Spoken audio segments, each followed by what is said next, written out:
देखो सॉल्यूशन की class start करते हैं। लास्ट क्लास में हमने रॉल्स लॉ के बहुत अच्छे अच्छे क्वेश्चंस करने के बाद जो टाइप्स ऑफ सॉल्यूशंस हैं, आइडियल एंड नॉन आइडियल, क्या बताया था हमने? Ideal and non ideal solutions के बारे में पढ़ा था।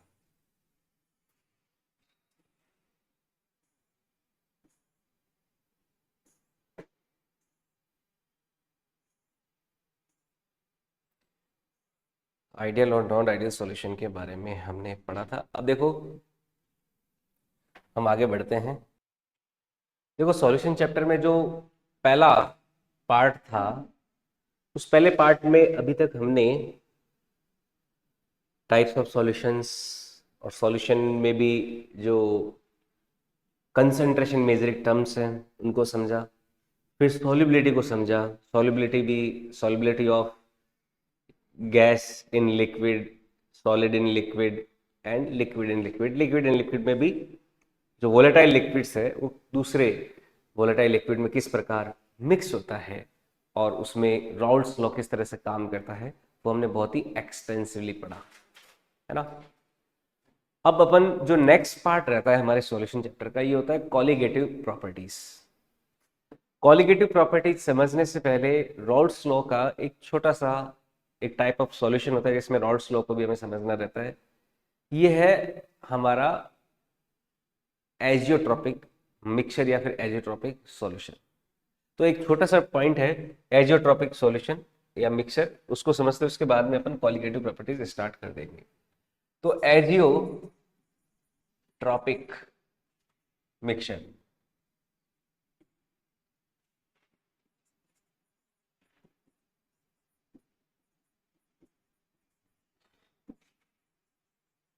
एजियोट्रॉपिक मिक्सचर, एजियोट्रॉपिक मिक्सचर देखो क्या होता है, कैसे होता है ना। रॉल्स लॉ में मैंने एक बेंजीन टोल्यून का जब क्वेश्चन कराया कि पहले इक्विमोलर लिए थे, लेकिन हर बार वेपर जब बनती है तो जो मोर वोलेटाइल होता है उसका कंपोजिशन ज्यादा हो जाता है, बाकी का कम हो जाता है, होता है ना। तो अब कंपोजिशन जब चेंज होगा, ध्यान से समझना, जैसे कोई सॉल्यूशन है, इस सॉल्यूशन में देखो एजियोट्रॉपिक सॉल्यूशन समझने वाली बात है, कुछ इसमें ज्यादा बड़े पॉइंट नहीं है, लेकिन समझ में आया होना चाहिए। जैसे मान लो ये एजियोट्रॉपिक सॉल्यूशन लिया, मतलब ये कोई सॉल्यूशन लिया, इस सॉल्यूशन में हम, मैंने बेंजीन और टोल्यूइन बताए थे कि यहाँ पे कोई ए और बी है। अब इनकी वेपर बनेगी, ए की वेपर बनी और बी की बनी। यहाँ पे एक्स ए और एक्स बी था, अब यहाँ पे क्या हो जाता है, Y A and Y B हो जाता है, हो जाता है ना। समझ आई बात? इसके अंदर जो मोल फ्रैक्शन थे वो एक्स ए और एक्स बी थे, यहाँ पर जब वेपर फेज में जाते हैं तो मोल फ्रैक्शन वाई ए और वाई बी हो जाता है। अब यहाँ पर जो प्रेशर था, मान लो इस लिक्विड का टोटल वेपर प्रेशर वो क्या था, P not A X A plus P not B X B था, है ना। जब इस सॉल्यूशन को कंडेंस कर देंगे उस समय इसका नया वेपर प्रेशर कितना होगा, उसका नया वेपर प्रेशर क्या होगा, P not A Y A plus P not B Y B होगा ना। अगर हम इसको कंडेंस करके सॉल्यूशन बनाए तो इस मिक्सचर का वेपर प्रेशर क्या होगा, पीटी। अब बाद में चेंज हो जाएगा ना, मान लो पीटी ए पीटी डैश हो जाएगा, होएगा नहीं होएगा? समझ में आई बात? अब बॉइलिंग पॉइंट क्या होता है, जब वेपर प्रेशर एटमॉस्फेरिक प्रेशर के बराबर हो जाता है तो वो लिक्विड क्या कर जाता है, बॉइल कर जाता है। अब उस मिक्सचर का जो टोटल वेपर प्रेशर है वो क्या, उस मिक्सचर को बनाने में जो ए और बी यूज हुए हैं उनके कंपोजिशन पे डिपेंड कर रहा है, नहीं कर रहा? कर रहा है ना। जो टोटल वेपर प्रेशर होगा वो आपका जो मिक्सचर बना है उस मिक्सचर के कंपोनेंट्स कितने क्वांटिटी में है उस पर डिपेंड करेगा हमारा पीटी, जो क्या है उस मिक्सचर का टोटल वेपर प्रेशर है। और जब total vapour pressure atmospheric pressure के बराबर हो जाता है तब क्या होता है, बॉयल हो जाता है। समझ में आई बात? अब मान लीजिए कोई ऐसा मिक्सचर हो जिसमें लिक्विड फेज में मोल फ्रैक्शन एक्स ए और एक्स बी है, और जब वेपर फेज में जाए तो भी मोल फ्रैक्शन एक्स ए और एक्स बी ही रह जाए, यानी कि कोई चेंज ना हो, ऐसा कोई मिक्सचर बनाए जिसमें लिक्विड और वेपर दोनों फेज में ए और बी के कंपोजिशन अगर सेम हो, क्या हो, सेम हो। तो ऐसे सॉल्यूशन का बॉइलिंग पॉइंट जो होगा वो लिक्विड और वेपर दोनों फेज में क्या होगा, सेम होगा, नहीं होगा, होगा ना, क्योंकि दोनों फेजेस में क्या है, कंपोजिशन सेम है, कंपोजिशन सेम है तो टोटल वेपर प्रेशर दोनों फेजेस का क्या मिलेगा, सेम मिलेगा, तो बॉइलिंग पॉइंट दोनों का क्या होगा, सेम। दूसरी बात, ऐसे मिक्सचर्स को हम जो फ्रैक्शनल डिस्टिलेशन मेथड है उससे प्योरीफाई नहीं कर सकते। क्यों? क्योंकि आपका वेपर फेज में भी मोल फ्रैक्शन क्या आ रहे हैं, सेम आ रहे हैं। भाई फ्रैक्शनल डिस्टिलेशन मेथड में क्या था, जो मोर वोलेटाइल होता है वो तो प्योर होता जाता है, जो कम वोलेटाइल होता है वो खत्म होता जाता है, ऐसा ही तो था। तो यहाँ पर क्योंकि वेपर फेज में भी दोनों के मोल फ्रैक्शन हमें सेम मिलेंगे, तो उसको प्योरीफाई करना पॉसिबल नहीं होगा फ्रैक्शनल डिस्टिलेशन मेथड से। तो ऐसे जो मिक्सचर होते हैं वही क्या कहलाते हैं, एजियोट्रॉपिक मिक्सचर कहलाते हैं। तो एजियोट्रॉपिक मिक्सचर की डेफिनेशन क्या हो जाएगी, the mixtures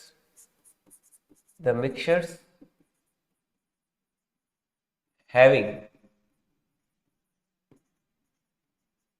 same composition in their liquid and vapor phase। ठीक है, ऐसे मिक्सर जिनके लिए उनकी लिक्विड और वेपर फेज में क्या होता है, सेम कंपोजिशन होता है, तो वो क्या कहलाते हैं, हमारे एजियोट्रॉपिक मिक्सचर कहलाते हैं। पहली बात तो ये एजियोट्रॉपिक मिक्सचर की डेफिनेशन आई समझ में। अब एजियोट्रॉपिक मिक्सचर की डेफिनेशन के बाद में इसकी प्रॉपर्टीज क्या क्या होगी। पहली प्रॉपर्टी कि इनका इनका लिक्विड और वेपर फेज दोनों में बॉइलिंग पॉइंट क्या रहेगा, सेम। दीज मिक्सर्स या solutions mixtures have same boiling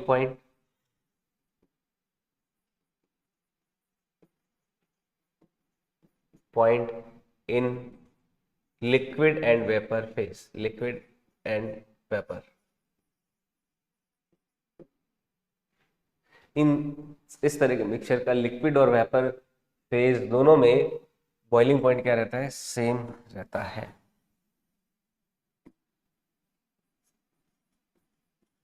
ठीक है, ये बात समझ में आई। नेक्स्ट बात, ऐसे जो मिक्सर्स होते हैं, ऐसे मिक्सर्स को हम फ्रैक्शनल डिस्टिलेशन मेथड से प्योरीफाई नहीं कर सकते।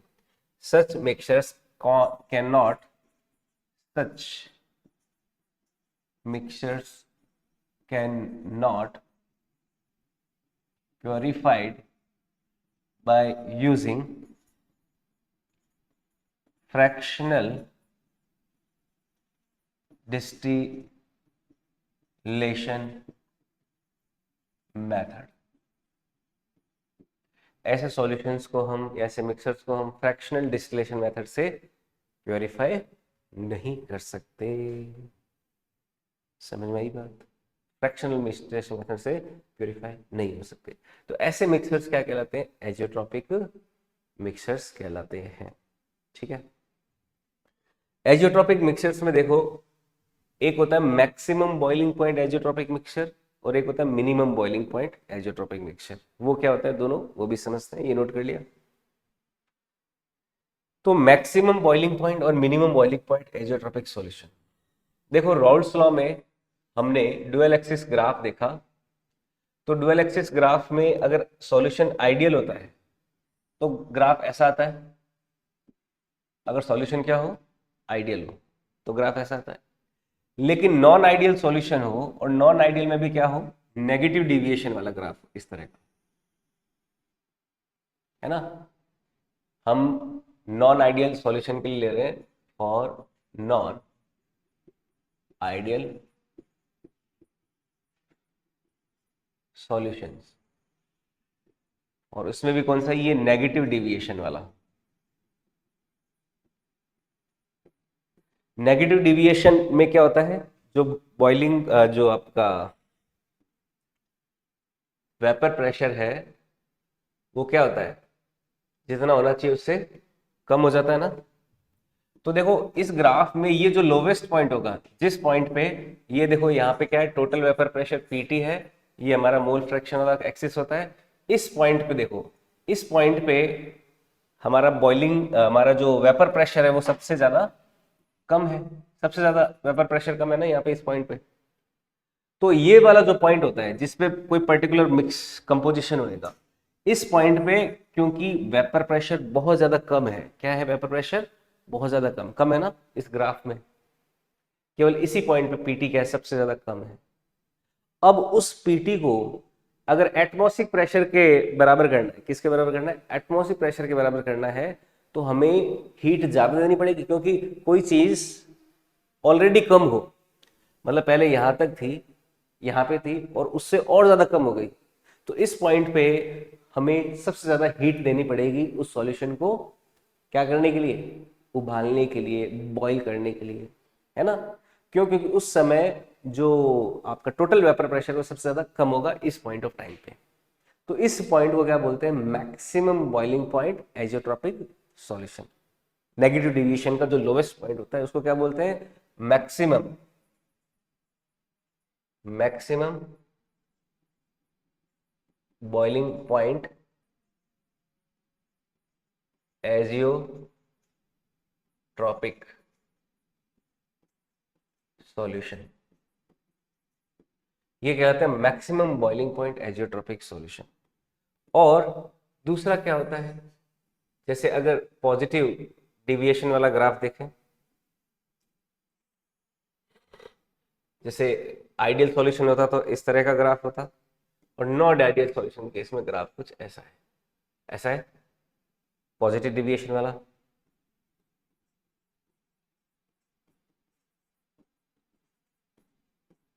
ये मोल फ्रैक्शन, ये पीटी। अब देखो ऐसे केस में ये जो इसका मैक्सिमा है, ये वाला पॉइंट, इस पॉइंट पे हमारे पास पीटी की वैल्यू क्या है, मैक्सिमम है, मतलब जितना नॉर्मल कंडीशन में होना चाहिए उस नॉर्मल कंडीशन से भी क्या है, बहुत ज्यादा है। यहाँ पे पीटी क्या हो गया, जितना नॉर्मल कंडीशन में है उससे क्या हो गया, ज्यादा हो गया। तो ऐसे केस में हमारा जो वेपर प्रेशर ऑलरेडी ज्यादा है, तो इसको बॉईल करने के लिए हीट जो है जितनी रेगुलर दी जाती है उससे कम दी जाएगी। यानी कि ऐसे सॉल्यूशन में इस पॉइंट को क्या बोलेंगे, ये पॉइंट क्या कहलाएगा, minimum boiling point azeotropic solution कहलाएगा। ये क्या होगा, minimum boiling point azeotropic solution कहलाएगा, ये minimum boiling point azeotropic solution कहलाएगा। क्योंकि इसको हीट करने के लिए हमें, इसको बॉईल करने के लिए कम हीट की आवश्यकता होगी, तो कम हीट की आवश्यकता होगी, तो इसको क्या बोलेंगे, मिनिमम बॉइलिंग पॉइंट। यानी इसका बॉइलिंग पॉइंट क्या मिनिमम होगा, उसका बॉइलिंग पॉइंट क्या होगा, मैक्सिमम होगा। समझ में आई बात, ये दोनों ग्राफ नोट कर लीजिए।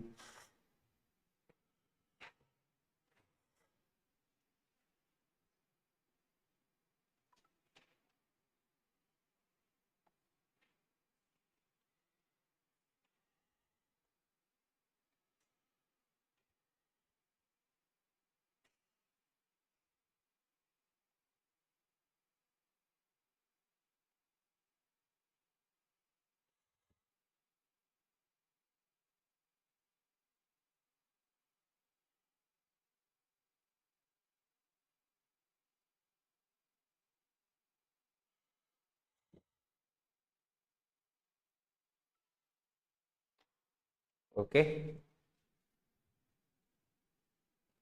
तो ये एजियोट्रॉपिक सॉल्यूशन के बारे में हमें इतना पता होना चाहिए। देखो थोड़ा उल्टा फुल्टा लग रहा है, जब नेगेटिव डिविएशन है तब तो maximum boiling point azeotropic solution बन रहा है, लेकिन जब पॉजिटिव डिविएशन है उस समय minimum boiling point azeotropic solution बन रहा है।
ठीक है। अब देखो जो नेक्स्ट पार्ट है हमारे सॉल्यूशन चैप्टर का, जिसमें अपन पढ़ते हैं कॉलीगेटिव प्रॉपर्टीज, है ना। कॉलीगेटिव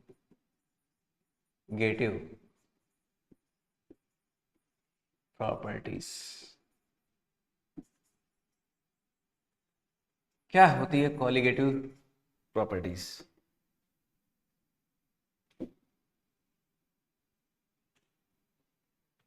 बहुत ही इंटरेस्टिंग और फिजिकल केमिस्ट्री का सबसे गहराई वाला एक टॉपिक है ये कॉलीगेटिव प्रॉपर्टीज, जिसमें हमें बहुत कुछ चीजें समझ में आती है फिजिकल केमिस्ट्री की। कॉलीगेटिव प्रॉपर्टीज ऐसी प्रॉपर्टीज है जो केवल और केवल जो केवल और केवल सॉल्यूट के जो नंबर ऑफ पार्टिकल्स हैं उसी पे डिपेंड करती है, ना कि सॉल्यूट के पार्टिकल्स की नेचर या सॉल्यूशन का जो टेम्परेचर है या उस पर किसी पे भी डिपेंड नहीं करती। हाँ, टेम्परेचर वगैरह पे डिपेंड करती, लेकिन जो सॉल्यूट के पार्टिकल्स की नेचर क्या है उस पर डिपेंड नहीं करती, और केवल किस पे करती है? Number of solute particles. तो कॉलीगेटिव प्रॉपर्टीज क्या होती है? The properties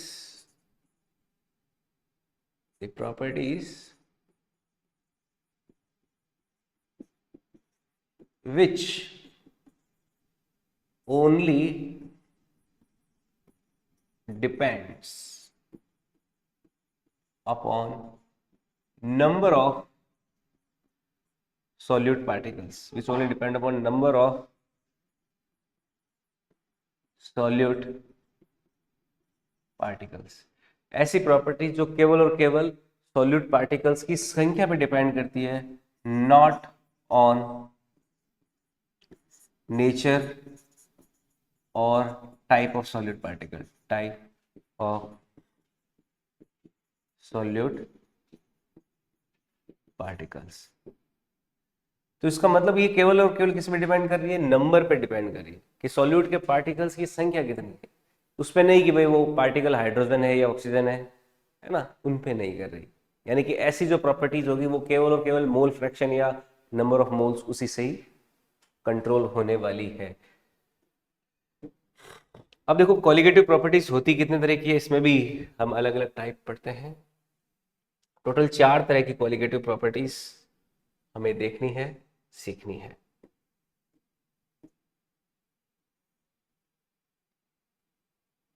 total 4 colligative properties होती है। कौन कौन सी? सबसे पहली कॉलीगेटिव प्रॉपर्टी है कौन सी? RLVP, relative lowering in vapour pressure. Relative lowering in vapour pressure सबसे पहली क्वांटिटी है, इसको बोलते हैं RLVP। सबसे पहली ये कॉलीगेटिव प्रॉपर्टी पढ़ेंगे हम। और जो दूसरी कॉलीगेटिव प्रॉपर्टी है वो है लोअरिंग इन बॉइलिंग पॉइंट। फिर होता है एलिवेशन इन फ्रीजिंग, दूसरी प्रॉपर्टी होगा elevation in boiling point, depression in freezing point. दूसरी आएगा एलिवेशन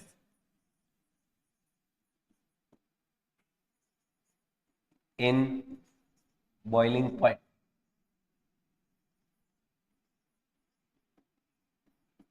और तीसरा आएगा depression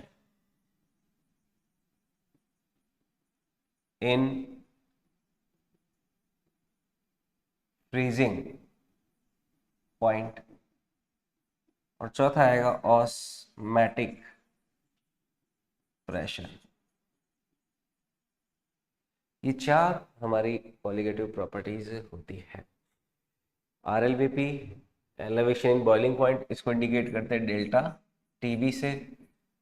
depression in freezing point ये हो जाता है डेल्टा TF से। ऑस्मोटिक प्रेशर जिसको इंडिकेट करते हैं पाई से।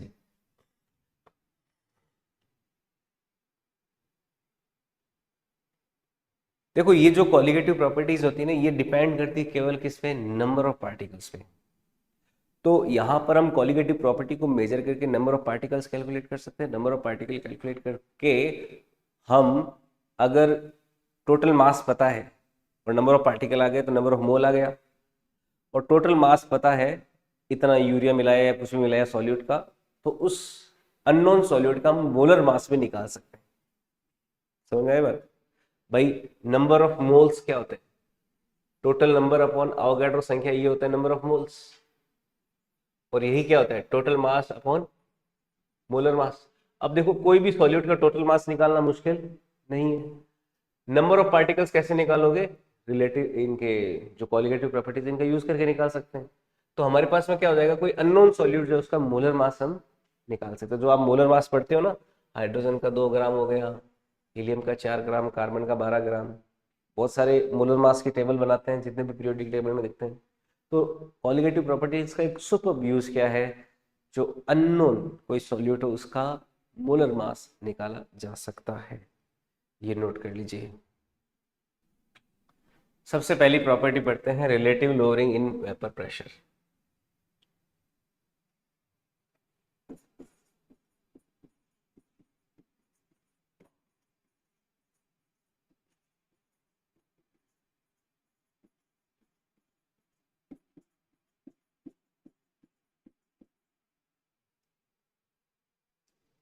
Relative lowering in vapour pressure, RLVP इसको शॉर्ट में बोलते हैं।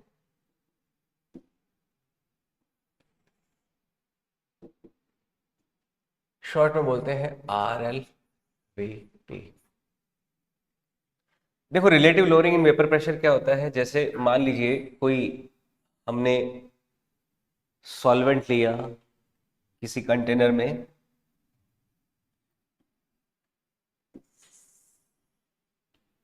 ये मान लीजिए कोई है सॉल्वेंट, ठीक है। अब ये सॉल्वेंट अभी प्योर स्टेट में, अभी क्या इसमें प्योर स्टेट ले रहे हैं।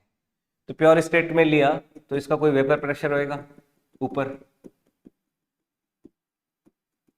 मान लो सॉल्वेंट लिया ए, और इसका प्योर स्टेट में ऊपर जो हमारा वेपर प्रेशर आया वो कितना आता है प्योर स्टेट में? P0 A आता है ना, आया। अब हमने क्या किया, इसी सॉल्यूशन के अंदर हमने कोई दूसरा सॉल्वेंट मिला दिया। क्या मिला दिया? दूसरा सॉल्वेंट मिला दिया, सॉल्यूट मिला दिया, है ना।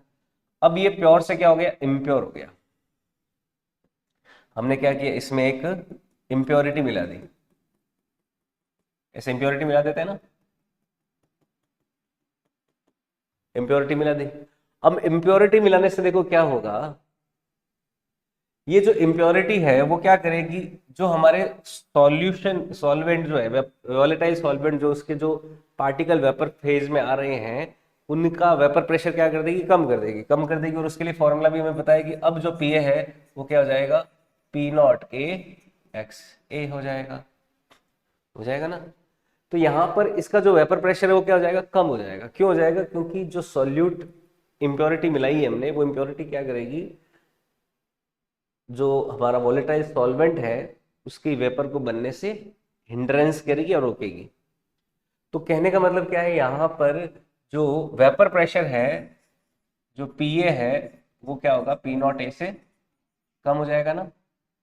तो यहां पर हम क्या कहते हैं कि जो वेपर प्रेशर है वो क्या हो जाता है? कम हो जाता है। तो यहां पर वेपर प्रेशर जो कम होता है उसका जो रिलेटिवली कितना कम हुआ, उसी को हम जब मेजर करते हैं तो उसको क्या बोलते हैं? RLVP बोलते हैं। तो यहां पर क्या है पॉइंट, कि जब कोई इम्प्योरिटी किसी वोलेटाइल सॉल्वेंट में मिलाई जाती है तो उसका वेपर प्रेशर कम हो जाता है। पहली बात तो ठीक है। तो पहला पॉइंट हो गया कि एनी व्हेन एनी इम्प्योरिटी और सॉल्यूट, लिख देता हूं इसको, ज्यादा बेटर रहेगा, इम्प्योरिटी तो नहीं। When any solute is added in a volatile solvent, then its vapor pressure reduces.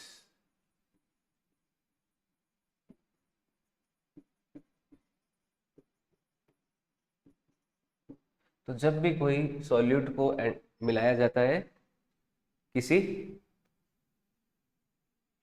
Volatile में, तो उसकी क्या होती है, क्या हो जाता है उसके साथ, उसका वेपर प्रेशर लोअर हो जाता है, कम हो जाता है।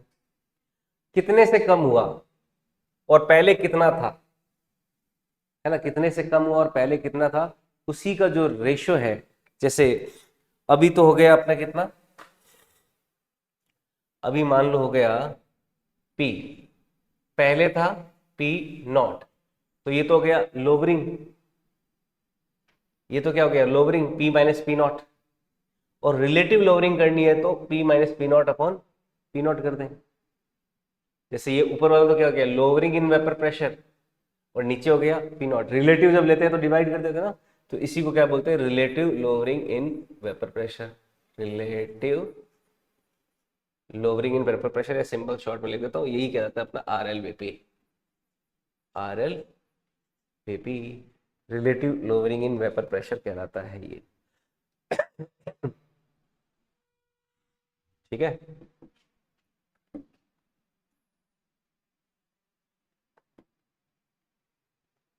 P-P0 upon P0, this is called relative lowering in vapor pressure।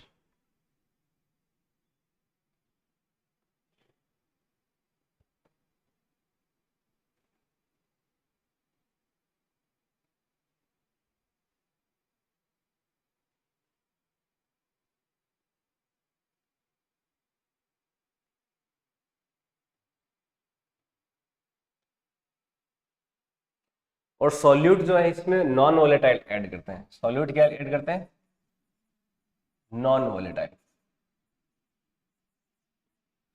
कोई नॉन वोलेटाइल सॉल्यूट को जब वोलेटाइल सॉल्वेंट में ऐड करते हैं तो उसका वेपर प्रेशर कम हो जाता है, और कितने से कम हुआ उसी को अपन बोलते हैं हमारा relative lowering in vapour pressure. अब देखो, मान लो जो सॉल्यूट ऐड किया उसके मोल फ्रैक्शन क्या है, XB है। XB क्या है हमारे मोल फ्रैक्शंस ऑफ सॉल्यूट है, ये हो गया मोल फ्रैक्शंस ऑफ सॉल्यूट।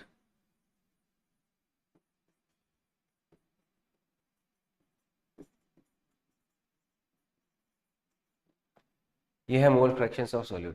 तो P-P0 अपॉन P0, ये relative lowering in vapour pressure हो गया। तो इसको देखो सिंप्लीफाई करके और कैसे कैसे लिख सकते हैं, फॉर्मूला क्या डेवलप हो जाएगा, P-P0 अपॉन P को ऐसे लिख सकते हैं। इस P को लिख सकता हूं मैं P0 और XA लिख सकता हूं।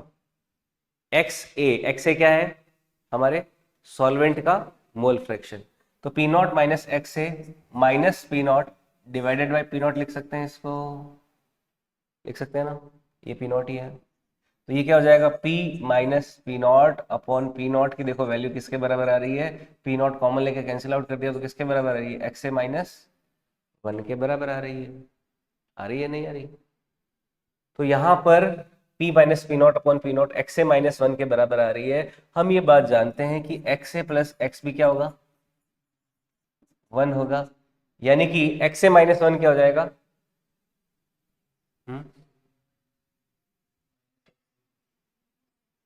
-XB।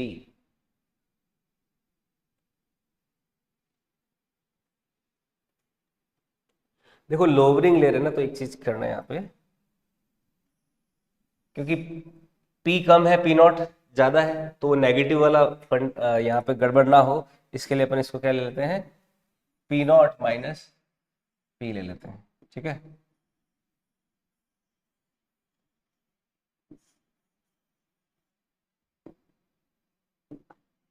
P0 माइनस P, और ये हो जाएगा P0 minus XA into P0।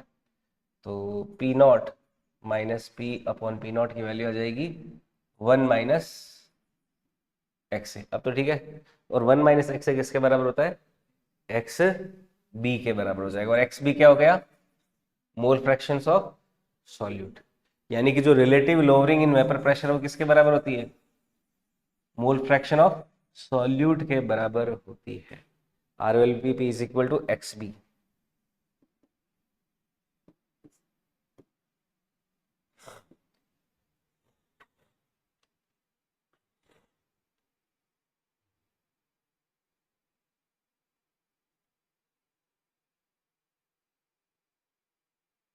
Okay, note कर लिया,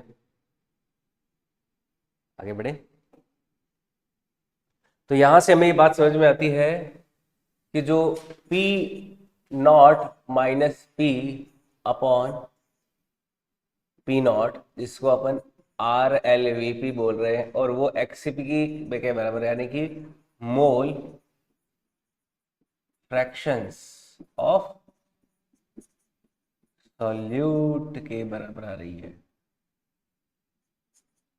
आ रही है। अब देखो XB की वैल्यू क्या होगी, XB की वैल्यू हो जाएगी number of moles of solute, number of moles of solute divided by number of moles of solute plus solvent, है ना। मान लीजिए यहाँ पे स्मॉल n तो है number of moles of solute, जो स्मॉल n है वो तो क्या है, सॉल्यूट के नंबर ऑफ मोल्स, और कैपिटल N क्या है, number of moles of solvent, ठीक है। तो यहाँ पे हम RLVP को इतना लिख सकते हैं कि जो relative lower in vapour pressure है वो एग्जैक्टली देखा जाए तो किसके बराबर होगा, RLVP, या फिर इसको delta P upon P not कर दे तो इसकी वैल्यू आ जाएगी small n upon small n plus capital N। ये फॉर्मूला बनेगा।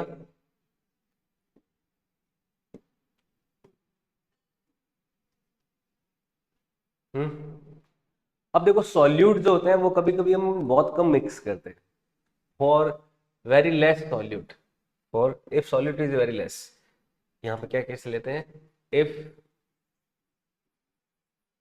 सॉल्यूट इज वेरी लेस, यानी कि स्मॉल n जो है वो बहुत बहुत बहुत क्या हो, कैपिटल N से कम हो, यानी कि small n plus capital N को लगभग किसके बराबर लिखा जा सकता है, कैपिटल N के बराबर लिख सकते हैं ना।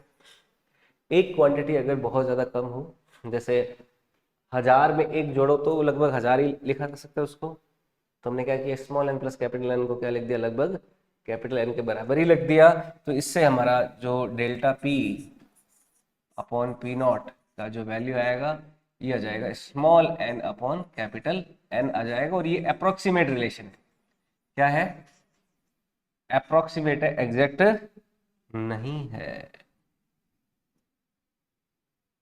समझ आई बात, अप्रोक्सीमेटली।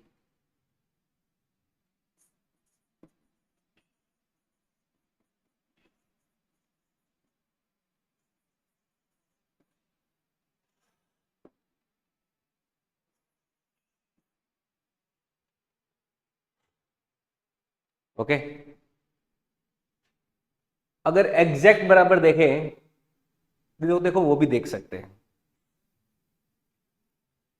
एग्जैक्ट बराबर अगर चेक करना चाहें तो वो क्या हो सकता है,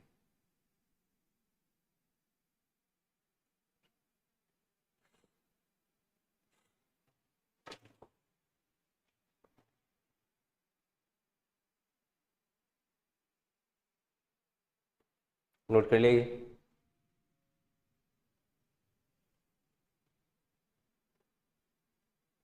ये बात ध्यान रखना कि स्मॉल n और कैपिटल N क्या क्या है।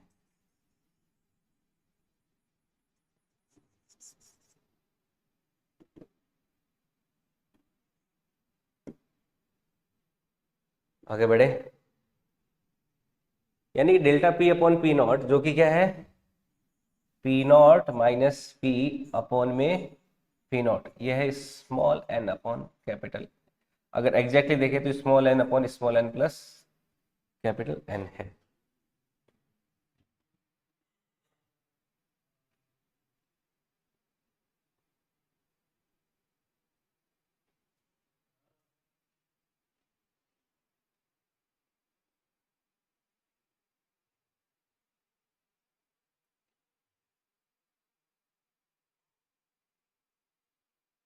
आगे बढ़े, देखो इसमें मैं एक छोटा सा अरेंजमेंट क्या करता हूं, P not minus P divided by जो P नॉट है इसके ऊपर और नीचे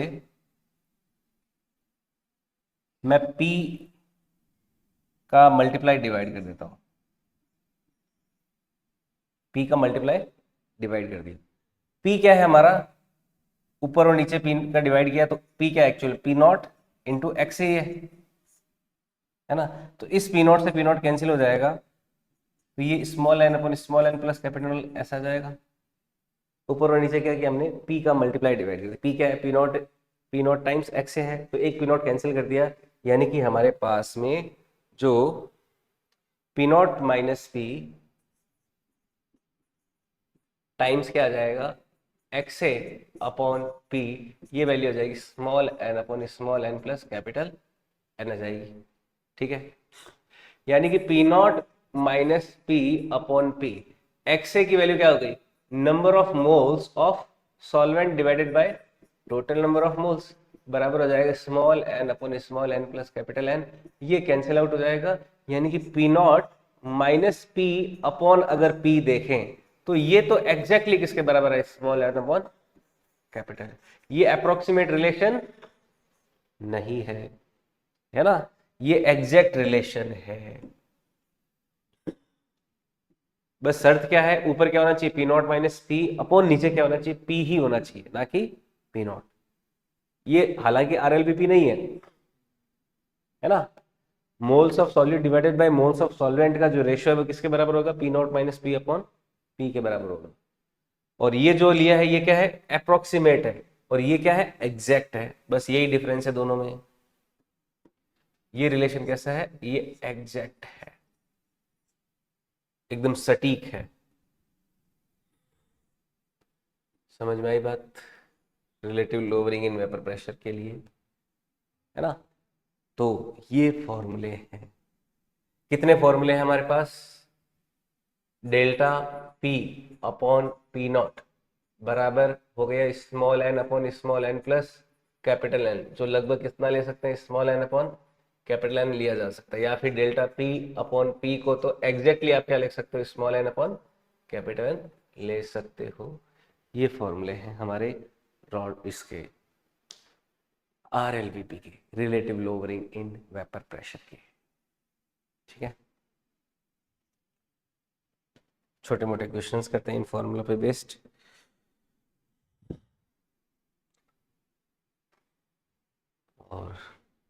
और चेंज करना चाहो तो सॉल्यूट के जो नंबर ऑफ मोल्स होते हैं वो कैसे लिख सकते हो, सॉल्यूट का given weight divided by solute का मोलर मास इनटू इसके नंबर ऑफ मोल्स देखने हैं तो सॉल्वेंट का गिवन मास इनटू सॉल्वेंट का मोलर मास, है ना।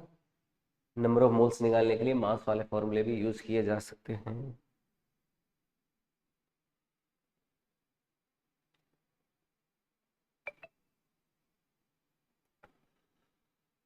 जैसे सवाल है, कैलकुलेट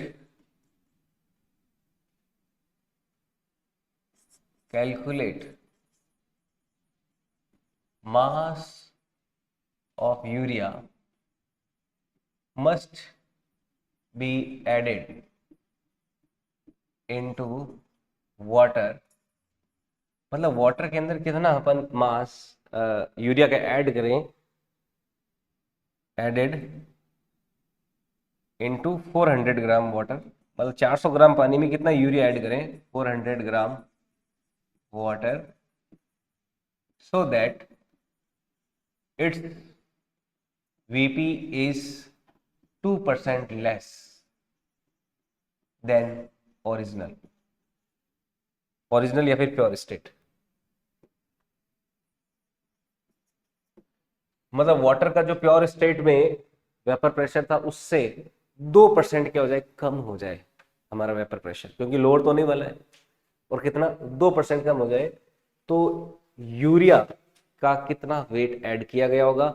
यूरिया का जो मोलर मास है वो कितना होता है, 60, है ना।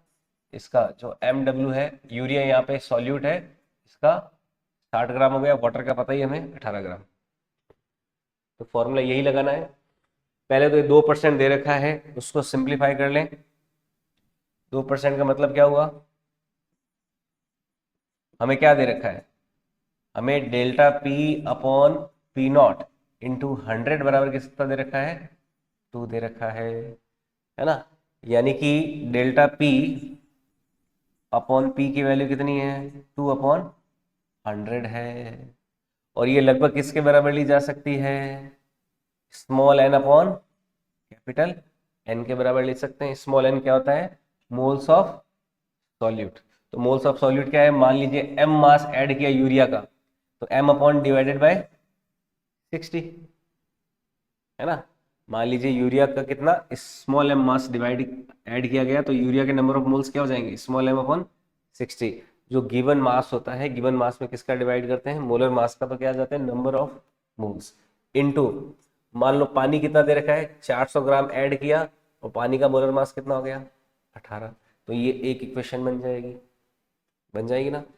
इस इक्वेशन को सॉल्व करेंगे तो देखो आंसर आ जाएगा। जीरो से ये दो जीरो कैंसिल हो जाएंगे, तो स्मॉल एम की जो इक्वेशन बनेगी, स्मॉल एम बराबर आ जाएगा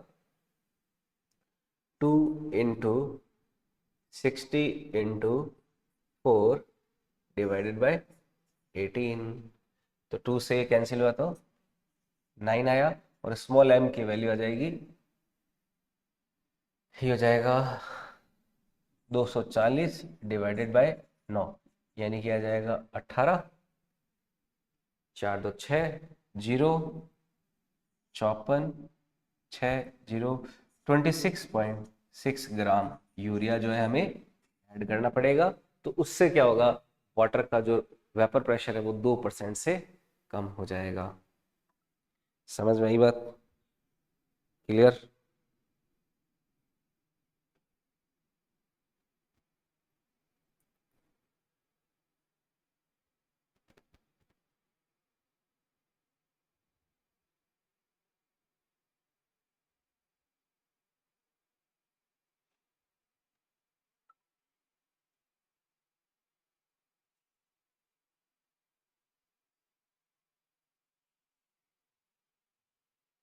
ठीक है।